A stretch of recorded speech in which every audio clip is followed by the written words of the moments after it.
pagkabanhaw. Kay ato manggisangyaw ang kabanhawan po sa atong mga nangamatay.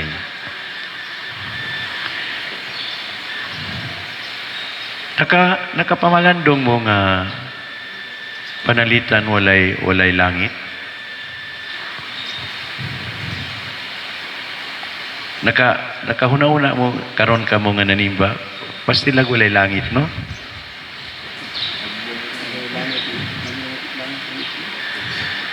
Dayon ang sunod po nga pangutana, unsa ka ang kinabuhi dito sa langit?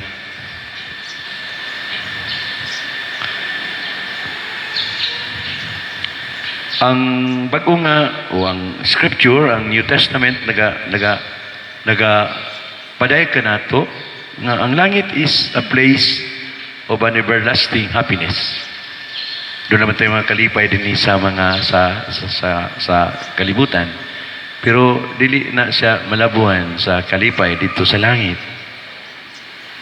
Ang Ebanghelyo ni San Lucas, chapter 13, 28 to 29, nagasulti ka nato nga nag-ingon, maghilak unya kamo ug magkagot ang inyong mga ngipon, inikakita ninyo kang Abraham, kang Isaac, ug kang Jacob, o sa tanang propeta dito sa gingharian sa Dios, samtang kamo adto ra sa gawas.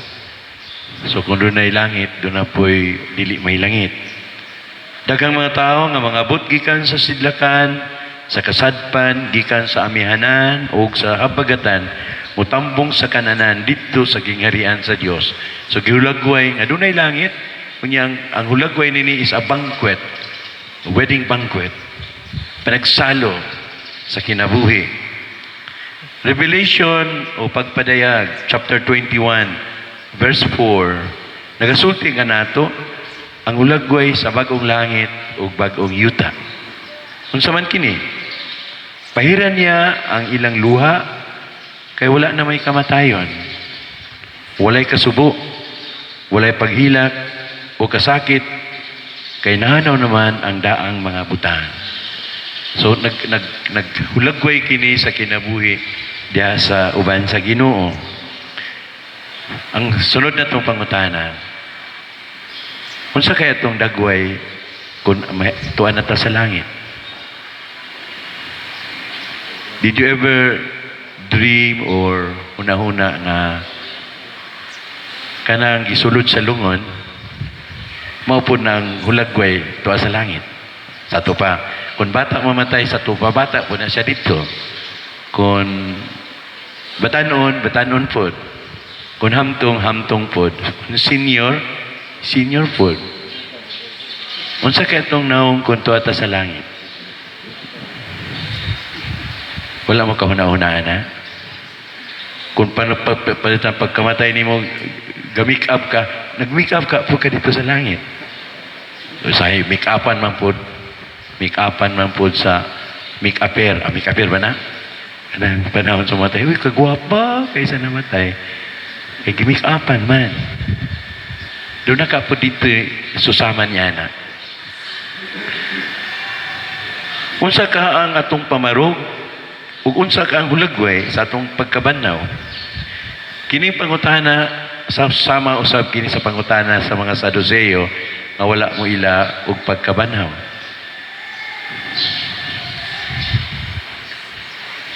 Sa 1960s, isa na tao sa 1960s, katong mga singer diri nga niya karon dinhi, si John Lennon, doon na siya gwapo kay nga i-compose nga kanta, Imagine There's No Heaven. Nagaingon, mga gagmayng tudling, Imagine There's No Heaven. Unsay binisay imagine? Handurawa nga walay langit. Sayon daw, it's easy if you try just to think about it. No hell below. Gwapo kaya yang mapulo ba? Handurawa nga walay langit, unya, sayon na kini kay ihanduraw, tungod kay wala may impierno below sa langit. Above us, only sky. Kaya makita man nato ang kapanganuran. Imagine all people living for today. Kanang nagpure ng takaron. Ug wa tay ugma. Sa tupay ni kamatay nato, mura punta sa atong pinalanggang iro nga mamatay, walay kalag. Did you imagine that? Sila pa imagine to that? No, dili gid pwede siguro. And imagine there is no religion. So walay relihiyon. Way katoliko. Way pari. Wapod mo. Way nabunyagan. Walay gitukod nga relihiyon ang Ginoo. Og mingon si John Lennon, pwede po nga I am just a dreamer. Imagine all the people sharing as one world. Wow. Kining tanan nagahulagway sa atong ulay hunong nga pagpangita o kahulugan sa kinabuhi. Apan ang kamaturan sa atong kinabuhi mao kini ug ang ato nga spirituality nagahulagway nga there is always the last thing, katapusan. Death, ang kamatayon, judgment, paghukom, reward, punishment, ganti ug silot, purgatory, heaven and hell. Ug naghulagway ka na sa atong kinabuhi, sa atong pagtuo. Unya karon gisgutan karon ang pinaka-basic nga pangutana. Kinsa man ang asawa ug bana sa usa ka lalaki nga nakapangasawa og 7 unya nangamatay wala anak. Sila pa sanggabon kining bayana. Kay tanan nangasawa niya patay. Grabe ang ikalima, wa mahadlok mga asawa. Siya magisunod. Pero gwapo kayong tubag sa atong Ginoo. Insya, nagahulagway, usahay sa atong tagsa-tagsa ka natin kinabuhi. We compare life in heaven, same as life on earth. Dili yun susama. Kami ng Ginoo sa gingharian sa Diyos, wala na'y pagminyuay ang tanan. Susama na og dignidad. Kulang na lang ingnon sa Ginoo. Dito sa gingharian sa Ginoo wala na'y pari, wala na'y lay minister, wala na'y katekista, wala na'y mga choir. Kitang tanan susama na og dignity as a person. Wala na'y magtutudlo. Wala na'y magtutudlo sa Holy Child. Wala na po'y magtutudlo sa DepEd. Kitang tanan puro same. Matod pa, kamong tanan murag mga anghel o mga santos nagdayeg og nagpasalamat sa Ginoo. Wala na ng kalibutanon natong panginahanglan. Tungod kay kita people of the resurrection, atong kitanaw nga ang kinabuhi di ay usa lamang ka lumalabay, usa ka overnight stay dinhi sa kalibutan ug dunay way katapusan nga kinabuhi sa gingharian sa langit. Ang definition sa cemetery is known as the silent city. Gitawag siya o overnight stay sa human person.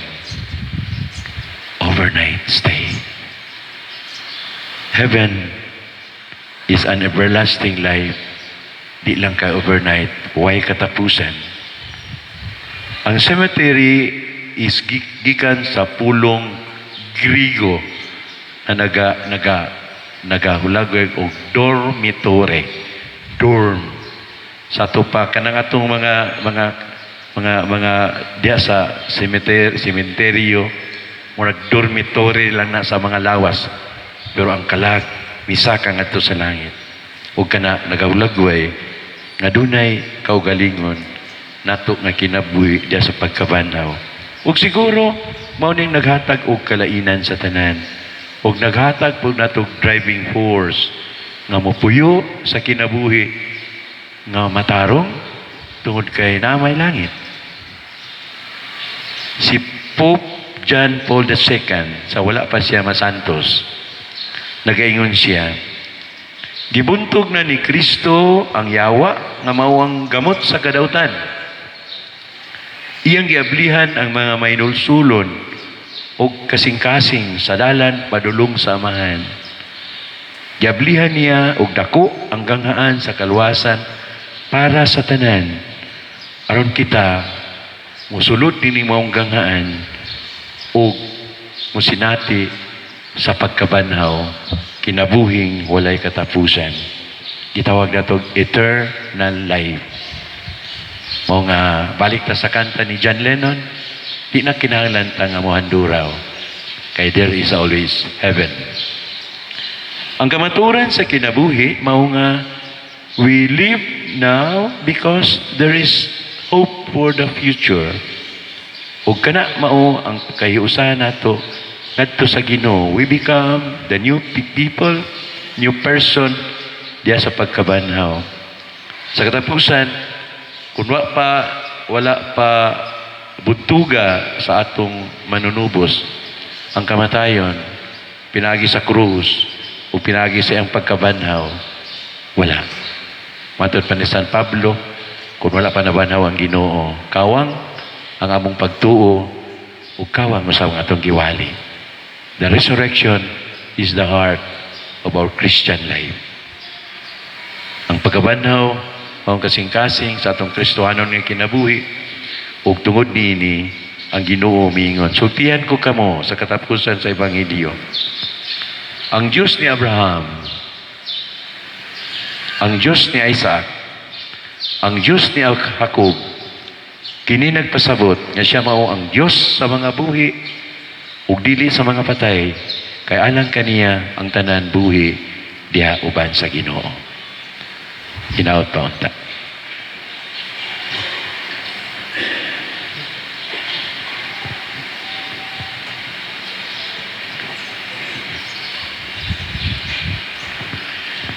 Payog manindog ug atong pangatsion